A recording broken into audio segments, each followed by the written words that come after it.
choke on the smoke. They tell me to quit, don't listen what I'm told. They help me forget. What's up, guys? Riviera Customs. Here's an update.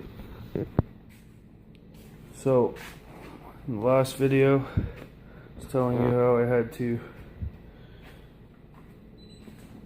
put new motor mounts to lift the motor up. I did that. Got the new mounts. And it did exactly what I said it was going to do. It lifted it enough so the oil pan clears. I also got my spark plugs and all that put in. The headers are permanently bolted on. I put my wheel wells back in.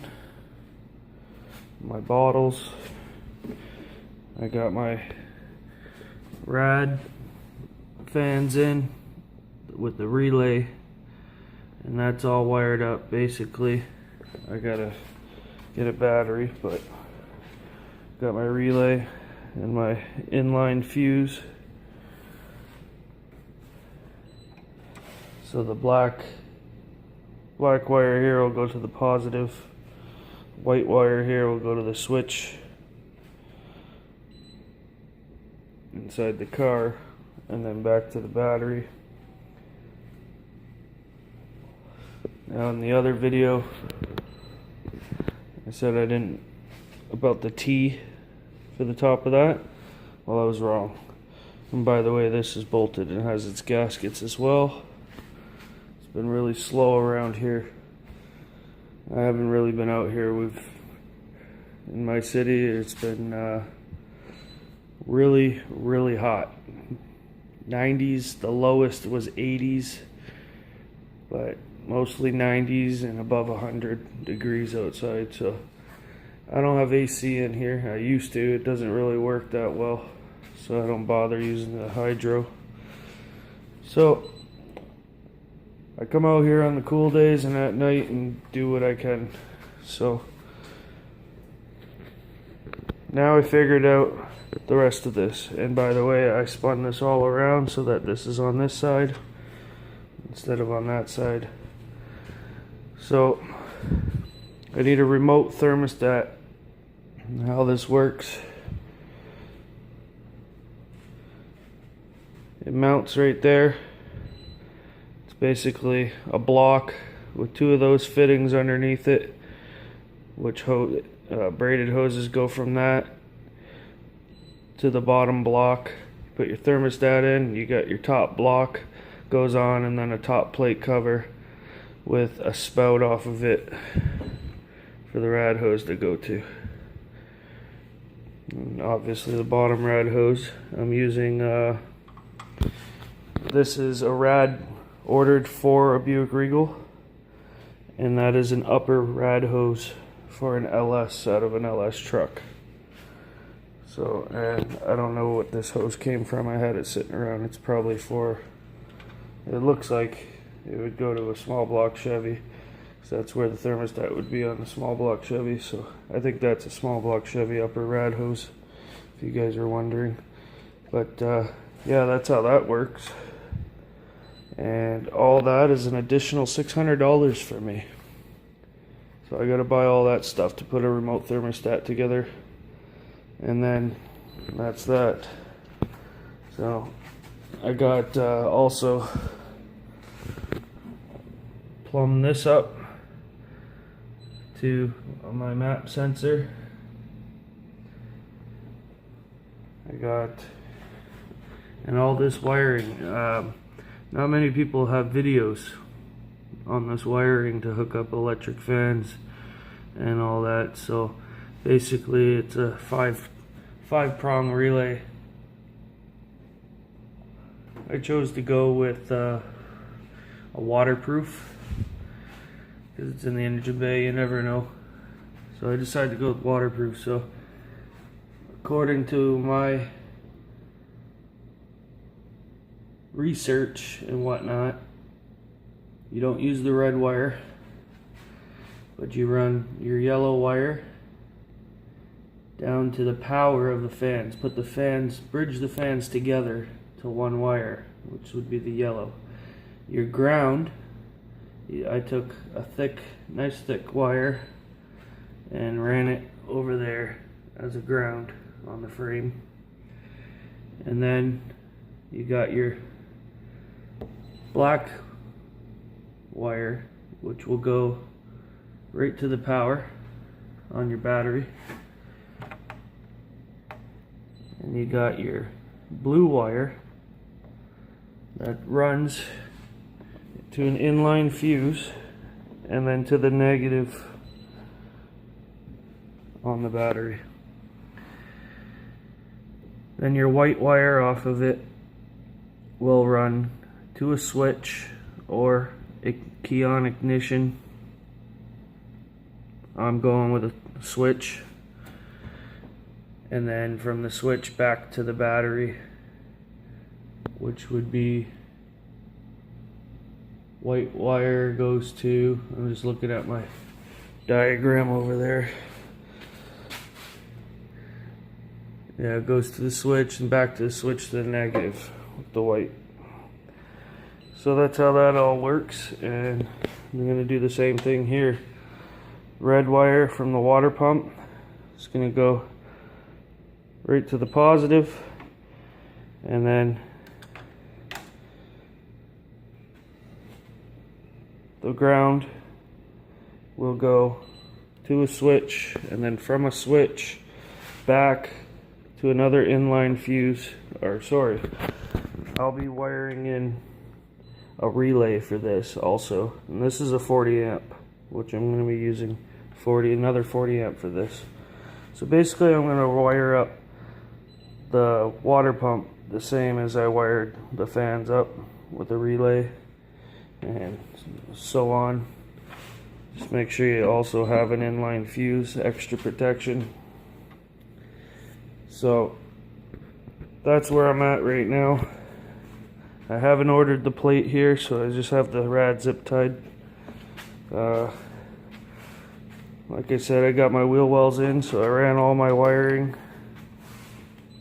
All the wiring is ran for the headlights. All my grounds are hooked up. And on that side are my horns,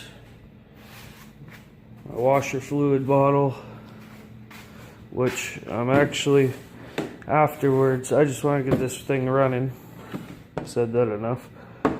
I want to get these made out of aluminum, nice polished aluminum cans, the coolant and the washer bottle. I will be putting 2 batteries in this car. One's basically for the car, and one is going to be for the stereo system and whatever. So that's going to be that. I'll just get a panel probably to go, I need my lights, so probably do a panel over there or something for all these switches. I'll be manually putting those water pump and the fans all on toggles. I had a used one here that I found in a junkyard. Got all these switches, but they're ugly, and I want somebody to cut this. So I want to get a brand new one, get a nice one. I also wanted to have a push start, so I found one that has a main power source to all the switches. You flick that on, and then there's a push button to start, and then there's like 3 other toggle switches next to that for everything else. So there's that. I have to hook my throttle back up.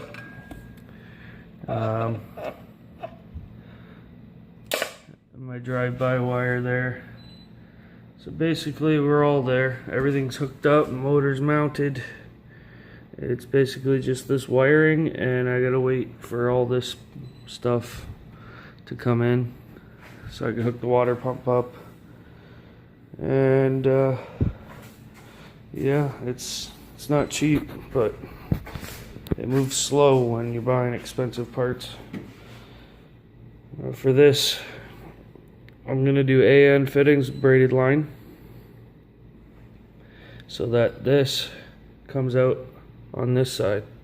It makes no sense going from my regulator all the way and looped over when I can just go straight from here to it, right? So, and then braided line, it's going to be going down. This side will be blocked off. Braided line down to my fuel pump and plumb all that in. That's all easy. Basically that's where I'm at. I still don't have the alternator hooked up. I think what I'm gonna do to play around with that, I'll hook an inline fuse into it so I don't blow nothing else, and I'll start the car and I'll play with wires, see what activates the voltage on the car or whatever, or on a gauge. Sorry, I'll get a gauge for that. I gotta hook up my ground for my battery. Basically tinkering around here and there. I want to give you guys an update.